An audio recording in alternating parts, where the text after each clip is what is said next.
It has been quite a while since you've seen the interior of our boat. We have been working endlessly to get paint on, and if I take you inside right now, you'll see that we are pretty close to being there. And that is because every surface is covered so that we can paint particular areas that are getting done today, like the aft berth, the head, and the v-berth. And although we've been working at this tirelessly, I hate to say it, for about 3 years now, within the past week or so, there were definitely some steps that we had to do before we could get to this point. Although most of the master head is nice and shiny with its finish paint, we did slack on the areas which will be flush with the tops and bottoms of our cabinet doors. During Matt's spraying of this area, it was an odd enough angle that we decided not to bother hitting it with the gun. Going forward, we thought about doing these at the very end, but didn't want my brushing or rolling of them to leave runs on the freshly painted surfaces. So now they're getting done first. To prep these edges for paint, I began by wiping them down with a mixture of denatured alcohol and blue Dykem dye. Once the lines were tinted, I used a 320 grit sanding block to carefully work over each one. The goal was that every trace of blue would be removed, a visual cue that ensured all low spots had been leveled out and the surfaces were smooth and ready for paint.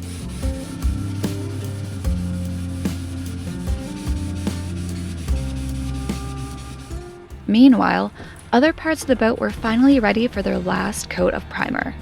The galley had been neglected for quite a while, mostly because it's our main prep area and it's been nearly impossible to paint the edges without constantly brushing up against them. But now the space is fully cleared out, we can get into those last remaining coves, corners, and edges with a clean spray of our Alexseal finish primer.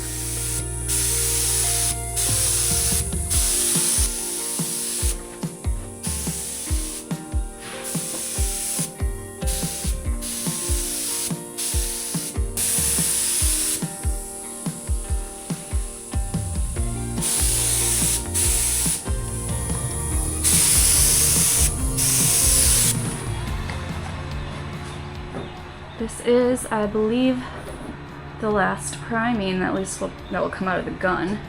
I'm still doing little bits underneath, but galley was the very last spot.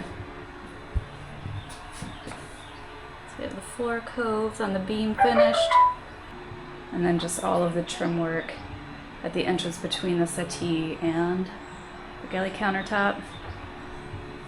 Forward face of it. Everything's looking really good. Just gonna let that cure overnight and sand it down tomorrow. Then it was once again time to coat the freshly primed surfaces with our Dykem dye and carefully sand them down, ensuring everything was smooth and free of imperfections before we could officially call this area ready for paint.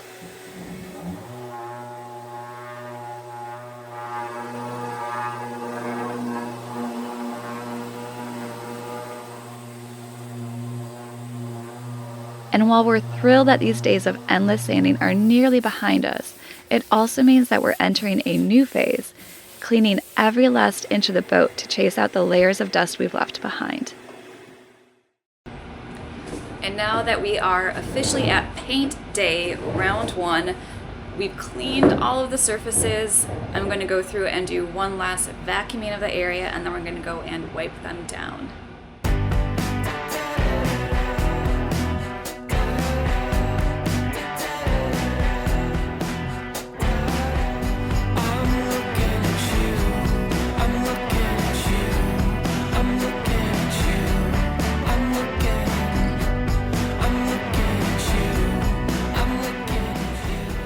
Now that all of the surfaces have gotten a thorough vacuuming, it's time to make sure every last speck of dust or contaminant is off. So I have a canister of our denatured alcohol as well as some microfiber cloths. I've got a few of them just because I'll be, turning them inside out using clean surfaces, swapping to a new one just to make sure that any dust or whatever that's collected doesn't get smeared onto a new surface.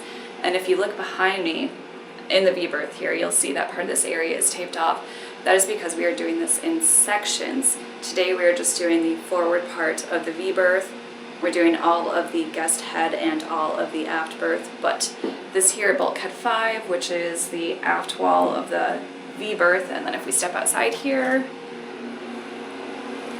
going this direction up toward the galley, that's actually going to end up with a accent color, so we don't have to worry about painting that at all, which makes a great break point for when we do what we're doing right now. So along this cove here, eventually we'll be taping up that line. This area will get painted kind of like a tan-ish color, we're still deciding, so it makes it a lot easier right now when we need to section off these areas because there's no way we could tackle all of this in one go.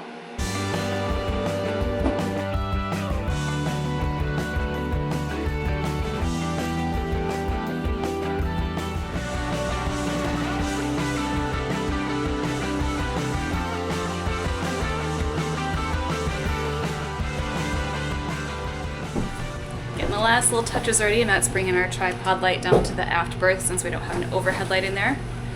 I am just getting ready to mix up what might be the only batch. It's 1 part base of the top coat, 1 part converter, and then 3/4 reducer. So we decide we're going to do 20 ounces or about 600 milliliters of each the base and converter, and then 450 the reducer. So we should probably cover us all over. The stuff goes on really thin. We don't need as much, so let's get to mixing. 15 induction minute time, and then Matt can get to spraying.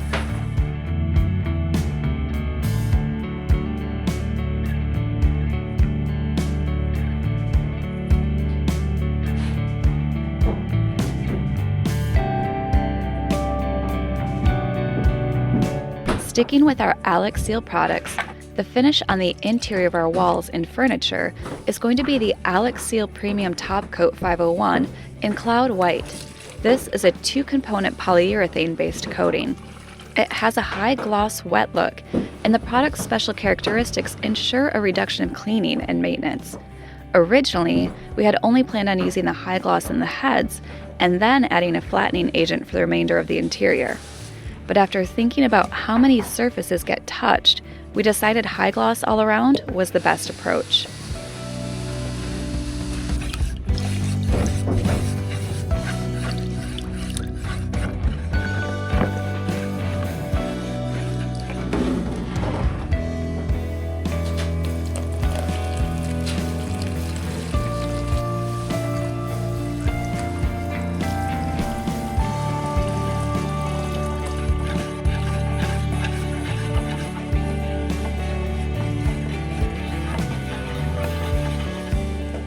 Each of us slid into a clean Tyvek suit, and since I am still finding paint in my hair from December, I made sure my hood was pulled around as far as it could go.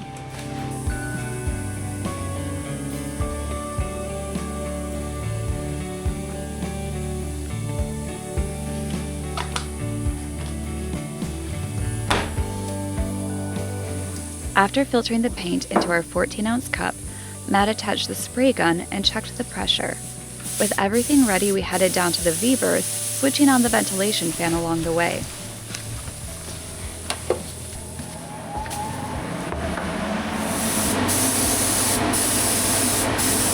The fiberglass cloth draped over the vent helps trap airborne paint particles as the fan pulls air out of the space, clearing the air more efficiently and minimizing overspray from settling on the freshly painted surfaces.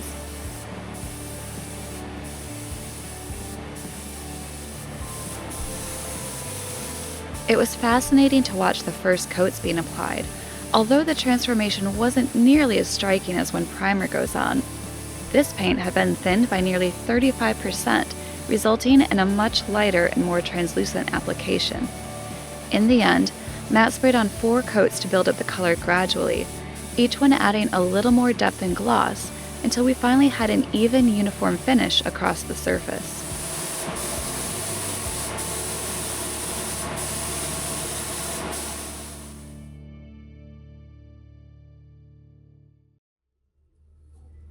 We have been in this tarped off interior all week long getting the boat ready for its paint. And although things are moving along, it can be hot and sweaty prep work, which is why having ice cold beverages is a must. This is the EcoFlow Glacier, a 35-liter portable cooler that switches between fridge or freezer mode. The best part? It runs completely off its built-in 298 watt-hour battery for up to 43 hours. No cords, no shore power needed. You choose what you need most, icy cold drinks or fully frozen food. With precise temperature control, the Glacier Classic 35-liter adapts to your needs, whether you're deep into a project like this or headed out on your next off-grid trip. With advanced internal sensors and precise temperature control, everything stays within 1 degree Celsius of your settings, and it cools down fast, from 77 degrees Fahrenheit to 32 in just 25 minutes. Charging is easy. Plug into AC and it's full in just 3 hours. You can even control everything remotely through the EcoFlow app, perfect for when your hands are covered in fairing compound. Click the links below for an exclusive discount on the EcoFlow Tech Glacier Classic from April 18th to April 24th. Pay $100 and get $300 off the Glacier Classic. Whether you're into van life, boat builds, or you just want a cooler that can actually keep up, the Glacier is built to last. Make sure to check the link in our description for more information and special deals.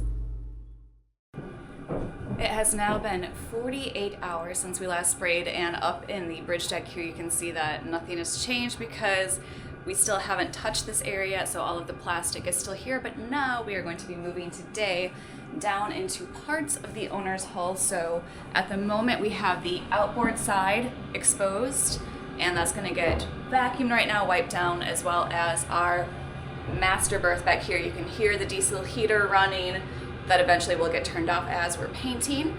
So that is one of the areas that we will be doing today. And then if we pop on over to the port side, we'll show you the areas over here that we're doing. Go up to the v-berth, which we started on the other day.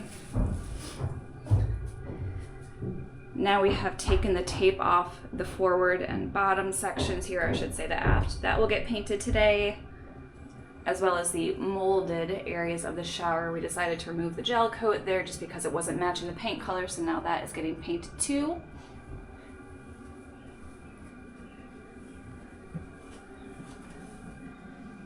And then aft of the head, we are also going to be doing the outboard side, just forward of the v-berth, which you can kind of see some of the paint we put on the other day. So once again, it is time for cleanup. I'm going to take the vacuum to all of these new areas, well actually everything surrounding it, so that we can get all of the dust off, and then once again we'll go through with the denatured alcohol and clean that up to get it ready for paint, which we are using a new gun today, something with a wider fan, and I'll have Matt tell you more about that in just a second.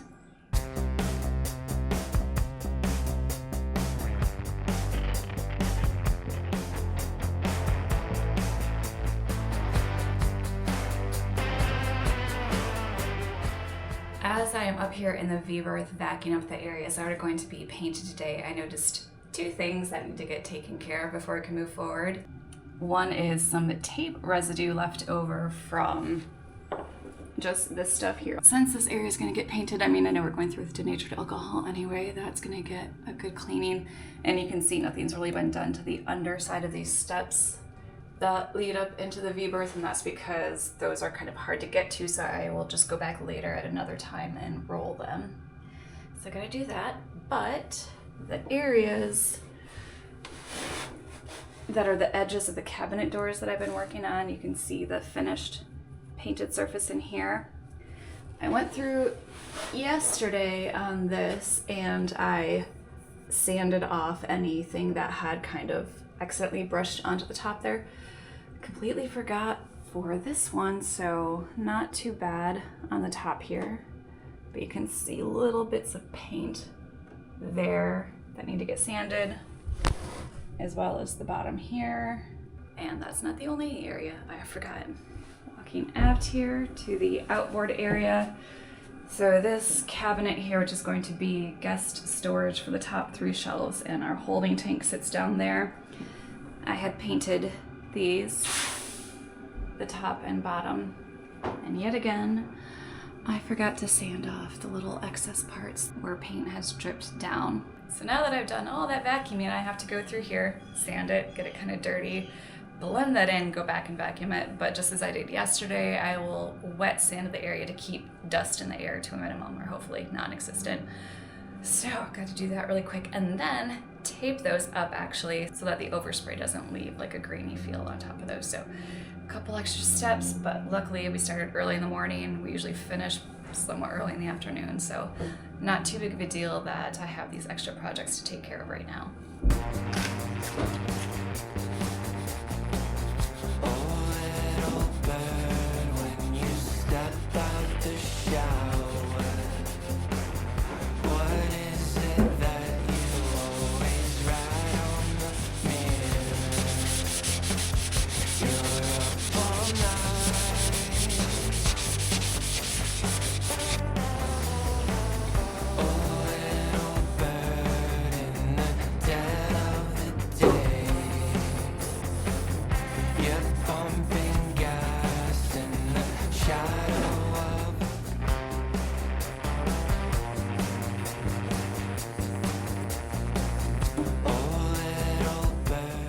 know it's a poor carpenter that blames his tools, but the sprayer I've been using does a great job when you're trying to spot treat just little small areas. It is a touch-up gun after all.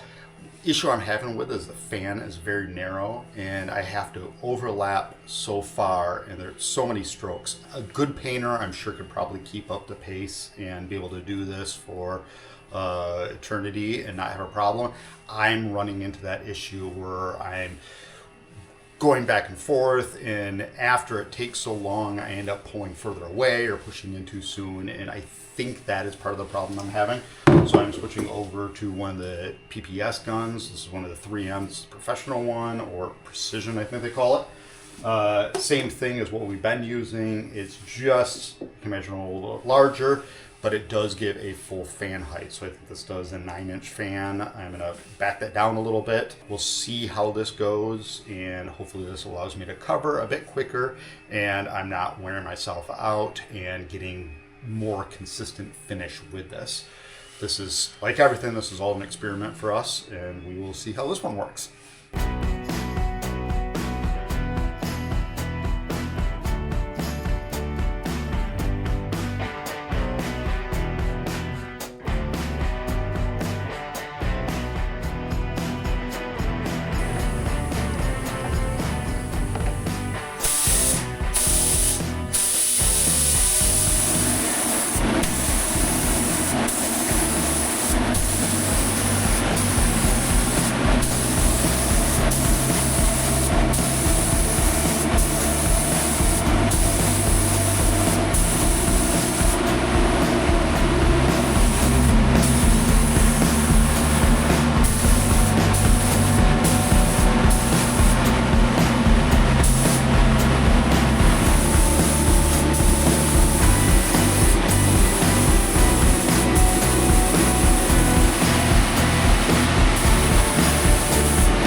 Results are in, and I think the 3M's gun sprays a bit better for me. And again, I don't think it's one of those things that the one gun's better than the other. I really truly believe it's just in my case for what I can do. The 3M seems a little bit more forgivable to be able to spread that a little bit wider of a beam or a pattern there, fan, and fill in more area in less passes. I really struggle at keeping that nice and straight and keeping everything at the right position away from what I'm trying to spray.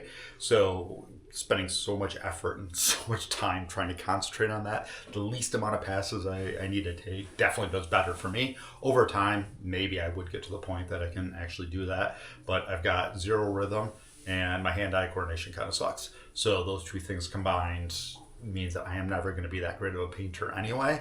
And the 3M gun seems definitely more forgiving for that. Stage 1 is completed, maybe stage 2 out of what we think is going to be 4.